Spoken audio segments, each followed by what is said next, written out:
Dear friends, welcome to college today the team of expert counsellor. आज हम लोग बात करेंगे एमसीसी काउंसलिंग ब्रोशर के ऊपर, जो कि कल ही जारी कर दिया गया था ऑफिशियल वेबसाइट पर। इसमें कुछ चेंजेस देखने को मिले लास्ट ईयर से अगर कंपेयर करें तो। मेजर जो चेंजेस हैं इस साल ये हैं कि मॉपअप राउंड की जगह राउंड 3 रखा गया है इस साल। और दूसरा जो मेजर चेंजेस है, पहले क्या होता था कि अपग्रेडेशन राउंड 1 से राउंड 2 की ओर आप करते थे, लेकिन इस साल 2 बार अपग्रेडेशन का मौका है। राउंड 1 से राउंड 2 में अपग्रेड कर सकते हैं और राउंड 2 के बाद अपग्रेडेशन कर सकते हैं राउंड 3 के लिए। ठीक है, एक तो मेजर चेंजेस ये है। और दूसरा जो मेजर चेंज है, लास्ट ईयर तक क्या था कि मॉपअप राउंड के बाद जो सीटें बचती थी डीम्ड यूनिवर्सिटी में, वो स्टे राउंड के लिए पार्टिकुलर डीम्ड यूनिवर्सिटी को रिवर्ट कर दी जाती थी। वो अपने लेवल पे फिर काउंसलिंग कंडक्ट करते थे। ठीक है, लेकिन इस साल ऐसा नहीं है। ऑल इंडिया कोटा का जो स्टे राउंड है, डीम्ड यूनिवर्सिटी की भी काउंसलिंग ऑनलाइन ही होगी स्टे राउंड की। ठीक है, तो ये कुछ मेजर चेंजेस है। बाकी हम लोग देखते हैं क्या काउंसलिंग प्रोसेस है। रोल ऑफ एमसीसी की अगर बात की जाए तो एमसीसी जो है काउंसलिंग कंडक्ट करती है, जिसमें 15% ऑल इंडिया कोटा सीट जो कि सभी स्टेट के गवर्नमेंट कॉलेज से आती है। इसके अलावा 100% डीम्ड यूनिवर्सिटी की प्राइवेट सीट। इसके बाद सेंट्रल यूनिवर्सिटी की 100% सीट, जैसे एएमयू हो गया, बीएचयू हो गया, या फिर जामिया डेंटल कॉलेज हो गया। इसके साथ साथ जिपमर हो गया और एम्स की पूरी सीट है 100% सीट। इसके बाद ईएसआईसी कोटा, एएफएमसी का भी काउंसलिंग यहीं से होगा। एएफएमसी का सिर्फ रजिस्ट्रेशन यहाँ से होगा, बाकी काउंसलिंग प्रोसेस जो है वो उसके अपने वेबसाइट पे होगी। इसके साथ साथ आईपी यूनिवर्सिटी और दिल्ली यूनिवर्सिटी की जो काउंसलिंग है, 15% ऑल इंडिया कोटा सीट भी होगी और इसके साथ साथ 85% स्टेट कोटा सीट की काउंसलिंग भी एमसीसी पे ही होती है। बीएससी नर्सिंग की अगर बात की जाए तो जितने भी सेंट्रल इंस्टीट्यूट है उसकी 100% सीट की काउंसलिंग एमसीसी ही कंडक्ट करती है। और ये सीट जो है डोमिसाइल फ्री होता है। ठीक है, इसमें किसी तरह की डोमिसाइल की आवश्यकता नहीं है। बाकी दिल्ली का जो 85% कोटा है, चाहे वो दिल्ली यूनिवर्सिटी का हो या आईपी यूनिवर्सिटी का हो, उसके लिए जो है 85% सीट पे दिल्ली का डोमिसाइल लगता है। बाकी 15% ऑल इंडिया कोटा में किसी तरह का कोई डोमिसाइल नहीं लगता है। रिजर्वेशन पॉलिसी की अगर बात की जाए ऑल इंडिया कोटा के लिए, तो एससी कैटेगरी के लिए 15% का रिजर्वेशन होता है। वहीं एसटी कैटेगरी की बात की जाए तो 7.5%, ओबीसी कैटेगरी के लिए, एनसीएल के लिए 27%। लेकिन ये जो ओबीसी का जो रिजर्वेशन है, ये सेंट्रल ओबीसी होना चाहिए। ऐसा नहीं है कि आप स्टेट में, अगर आप बिहार में ओबीसी है लेकिन सेंट्रल में जनरल है, या यूपी में ओबीसी है, सेंट्रल लिस्ट के अकॉर्डिंग आप जनरल कैटेगरी में हैं तो आपको ओबीसी में नहीं माना जाएगा। सेंट्रल ओबीसी लिस्ट के अकॉर्डिंग अगर आप ओबीसी हैं तभी इस रिजर्वेशन का बेनिफिट ले सकते हैं। ईडब्ल्यूएस का जो रिजर्वेशन है 10% है। पीडब्ल्यूडी कैटेगरी का हॉरिजॉन्टल रिजर्वेशन है 5% का। कन्वर्जन एल्गोरिदम पे अगर ध्यान देंगे, वैसी सीटें जो एसटी पीएच कैटेगरी से बिलोंग करती है, अगर वो वैकेंट जाती है तो वो कन्वर्ट कर दिया जाता है एसटी कैटेगरी में। इसी तरीके से अगर एनआरआई की सीट है, वो अगर वैकेंट जाती है तो यूआर कैटेगरी में कन्वर्ट कर दिया जाएगा। यहाँ पे जो रिजर्वेशन पॉलिसी है, 1-2 जगह वैलिड नहीं है, जैसे कि एएमयू का अपना रिजर्वेशन पॉलिसी है, इसके साथ साथ जामिया डेंटल कॉलेज का अपना रिजर्वेशन पॉलिसी है। बाकी सभी जगह ये पॉलिसी लगती है। डीम्ड यूनिवर्सिटी की 100% सीट यहाँ पे काउंसलिंग होती है। Round 1, round 2, round 3 and stay vacancy round. Stay round का भी ऑनलाइन प्रोसेस ही इस साल से लागू किया गया है। एम्स की सारी सीटें की काउंसलिंग यहीं होगी, इसमें कोई डोमिसाइल नहीं लगता है। ठीक है ना। इसके बाद सेंट्रल यूनिवर्सिटी की अगर बात की जाए तो यहाँ पे आप देख रहे हैं दिल्ली यूनिवर्सिटी, एलएचएमसी, यूसीएमएस, एमएएमसी और एमएआईडीएस। इसकी 15% ऑल इंडिया कोटा की काउंसलिंग होगी और स्टेट कोटा की काउंसलिंग भी साथ साथ चलेगी। ठीक है ना। स्टेट कोटा के लिए आपको वहाँ का डोमिसाइल देना अनिवार्य है। सेंट्रल इंस्टीट्यूट की अगर बात करें तो VMMC and SJH, ABVIMS and RML and ESIC dental, इसके लिए भी 15% ऑल इंडिया कोटा और 85% स्टेट कोटा की काउंसलिंग साथ में ही होगी। यहाँ पे 85% के लिए डोमिसाइल लागू होता है।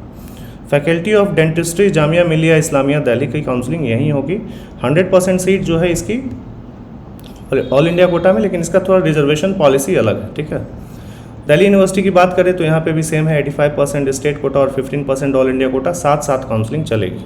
Faculty of dentistry, Jamia Millia Islamia Delhi की अगर बात की जाए तो यहाँ पे रिजर्वेशन पॉलिसी इस तरीके से है सीट मैट्रिक्स आप देख सकते हैं। जनरल कैटेगरी के लिए 20 सीटें हैं, पीडब्ल्यूडी की 3 सीटें हैं, मुस्लिम कैंडिडेट 15, मुस्लिम वीमेन 5, मुस्लिम ओबीसी 4, मुस्लिम एसटी 1 और Jamia internal 2 seat, total 50 seats हैं। तो यहाँ पे आप देख सकते हैं ईडब्ल्यूएस और ओबीसी एससी एसटी का कोई पार्टिकुलर रिजर्वेशन नहीं है, ठीक है ना। तो यहाँ पे इसका थोड़ा सा रिजर्वेशन पॉलिसी जो मैंने लास्ट में आपको दिखाया है वो उससे थोड़ा अलग है। अलीगढ़ मुस्लिम यूनिवर्सिटी की अगर बात की जाए तो यहाँ पे भी रिजर्वेशन पॉलिसी वो नहीं लागू होता है, जो कि मैंने अभी आपको दिखाया था। यहाँ पे जो रिजर्वेशन पॉलिसी है, there is no reservation in AMU। ये ओपन सीट है, ठीक है ना, जो भी अलॉटमेंट होगा ओपन सीट पे होगा।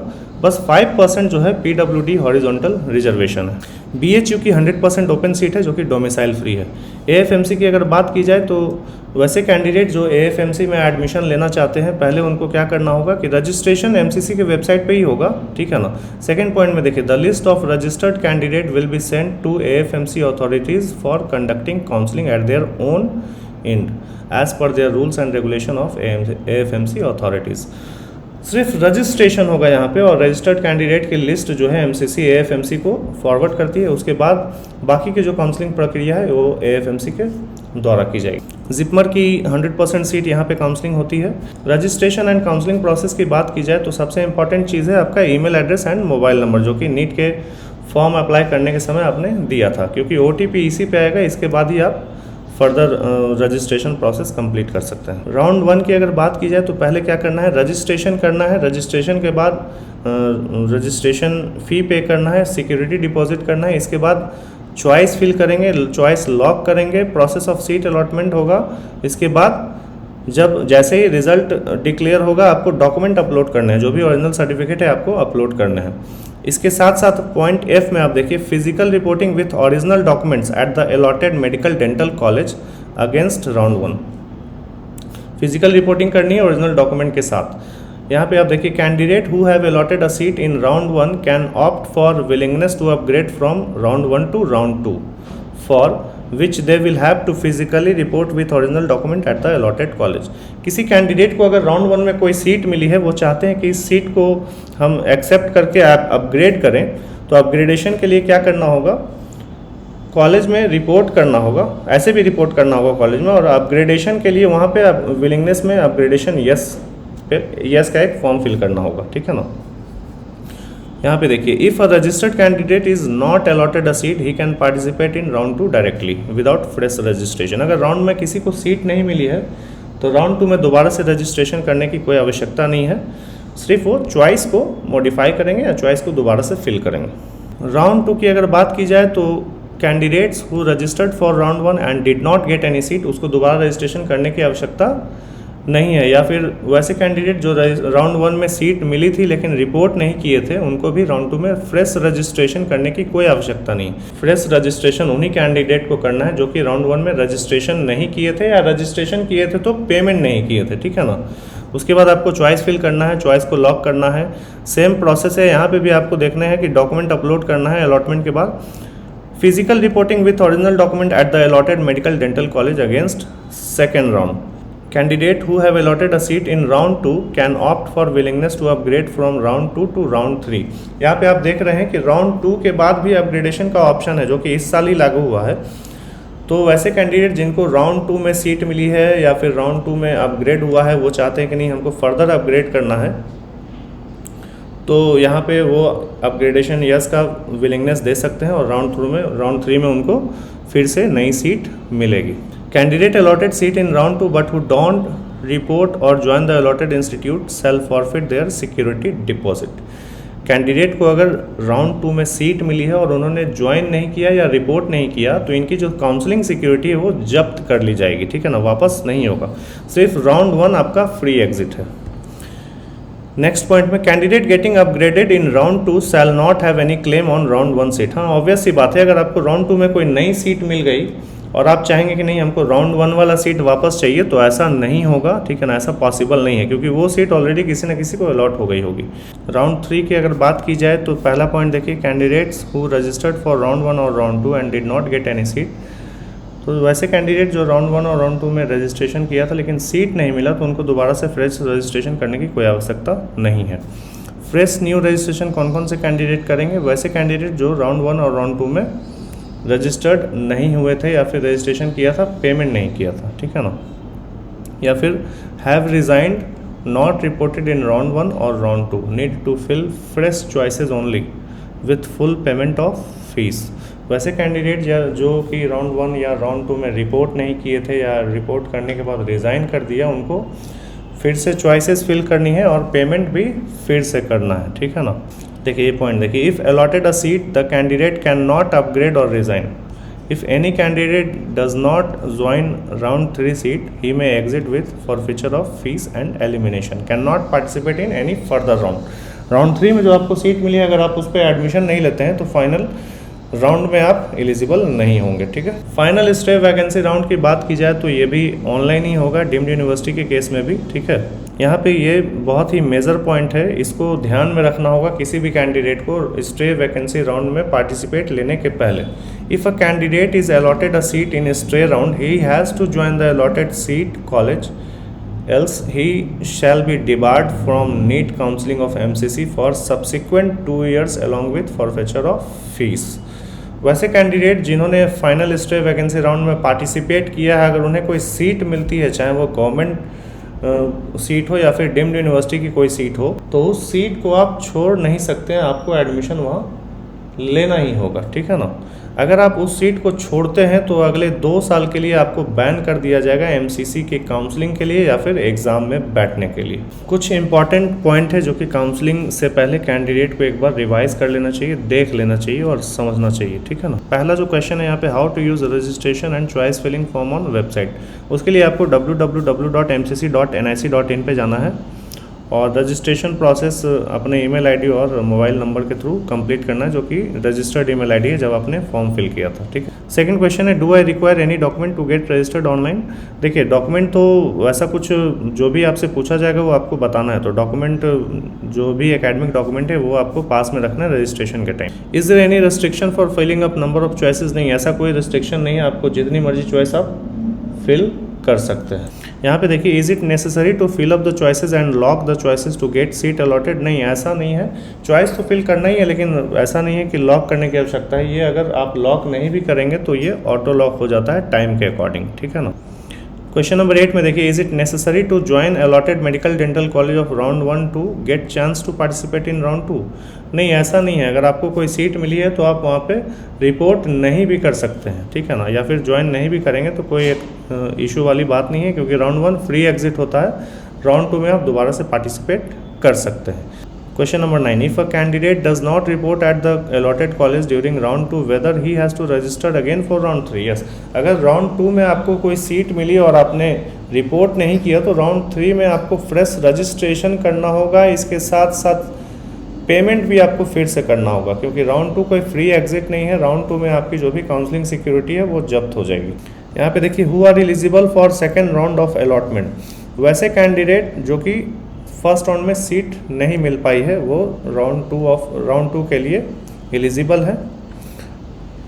Registered candidate who have secured seat whose first round of allotted seat got cancelled during the document verification or reporting for admission will be considered for allotment of seat in the next round of seat allotment with changed category। अगर मान लीजिए कोई OBC category के लिए apply किया था लेकिन OBC का डॉक्यूमेंट नहीं दे पाया, तो कैटेगरी चेंज होने के बाद ऑटोमेटिक वो कैटेगरी यूआर में मानी जाएगी, उसके बाद राउंड 2 में उसे फ्रेश अलॉटमेंट दिया जाएगा। Candidate who have reported at allotted institute during first round of allotment and submitted willingness for second round upgradation as yes, ठीक है। तो ऐसे कैंडिडेट जो राउंड 1 में सीट लेने के बाद विलिंगनेस दिया था अपग्रेड यस का, तो वो भी सेकेंड राउंड में उन्हें अलॉटमेंट मिलेगी। या फिर वैसे कैंडिडेट जिनको सीट मिली थी लेकिन राउंड 1 में उन्होंने रिपोर्ट नहीं किया था या ज्वाइन नहीं किया था, ठीक है। देखिए, who are not eligible for second round of allotment. Candidate who has become non eligible due to having inadequate document as per eligibility criteria, ठीक है। या फिर जिन्होंने रजिस्ट्रेशन ही नहीं किया तो उनका अलॉटमेंट कहाँ से आएगा, ठीक है। Question number 13, after I join second round of counselling of AIQ deemed central AIIMS JIPMER nursing can I leave resign. Resign तो आप कर सकते हैं, ठीक है ना। यहाँ पे देखिए, once you join second round seat you are allowed willingness to upgrade for round 3। If however you decide to join and then resign you shall forfeit your security deposit. Resign कर सकते हैं लेकिन आपका सिक्योरिटी डिपॉजिट जब्त हो जाएगा। Round 3 के लिए कौन कौन से कैंडिडेट एलिजिबल हैं? वैसे कैंडिडेट जिनको न तो राउंड 1 में सीट मिली और न राउंड 2 में मिली, या फिर सीट मिली तो किसी कारण से उन्हें डॉक्यूमेंटेशन इशू की वजह से कंसीडर नहीं किया, तो वैसे कैंडिडेट भी राउंड 3 के लिए एलिजिबल है। या फिर वैसे कैंडिडेट, देखिए, candidates who have reported at allotted institute during second round of allotment and submitted willingness for third round upgradation as yes, ठीक है। या फिर वैसे candidate who have been allotted a seat in round 2 but did not join और resign and exited after forfeiture of fees. Third round के लिए वैसे candidate भी एलिजिबल हैं जो कि राउंड 2 में सीट मिलने के बाद सीट को या तो एक्सेप्ट नहीं किया या रिज़ाइन दे दिया, ठीक है ना, तो फिर से वो राउंड 3 में काउंसलिंग के लिए एलिजिबल है, उन्हें पेमेंट फिर से करना होगा, ठीक है। Question number 16, after I join third round of counselling तो can I leave and resign? तो देखिए, रिज़ाइन तो कर सकते हैं लेकिन फिर आप उसके लिए स्टे राउंड के लिए एलिजिबल नहीं रहेंगे और किसी राउंड में पार्टिसिपेट नहीं कर सकते हैं, फर्दर जो भी राउंड है, ठीक है ना।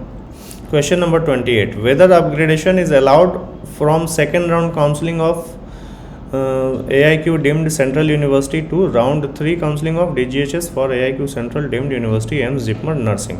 अपग्रेडेशन अलाउ है। इस साल थोड़ा सा नियम में बदलाव हुआ है कि राउंड 2 में भी आप अपग्रेड कर सकते हैं राउंड 3 के लिए, ठीक है ना। Who are not eligible for stay vacancy round?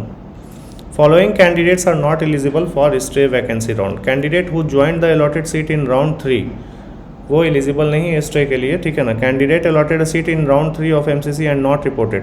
तो राउंड 3 में जिनको एडमिशन मिला है वो भी एलिजिबल नहीं है, या फिर वैसे कैंडिडेट जिनको एडमिशन तो मिला है लेकिन रिपोर्ट नहीं किया है तो वो फर्दर राउंड के लिए एलिजिबल नहीं है। सी पॉइंट में देखिए, candidates who have not registered in any of previous 3 rounds.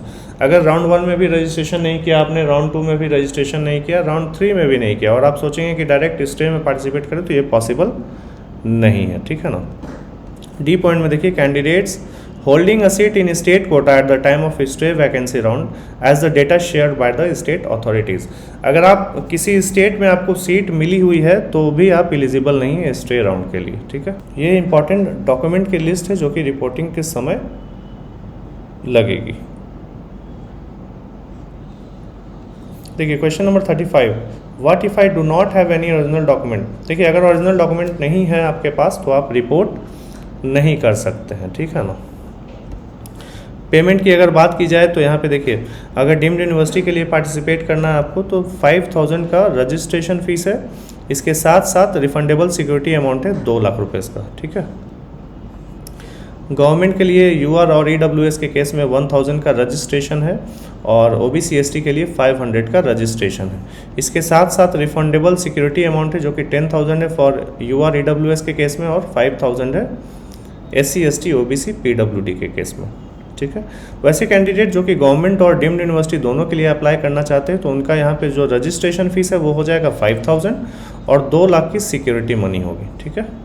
इस वीडियो को देखने के बाद उम्मीद है कि आपको काउंसलिंग से रिलेटेड जो भी डाउट है वो क्लियर हो गए होंगे। फिर भी अगर कोई डाउट है तो आप हमारे नीट एक्सपर्ट से कॉल करके कभी भी इंफॉर्मेशन ले सकते हैं। चलिए, मिलते हैं अगले वीडियो में। Thanks for watching, have a good day.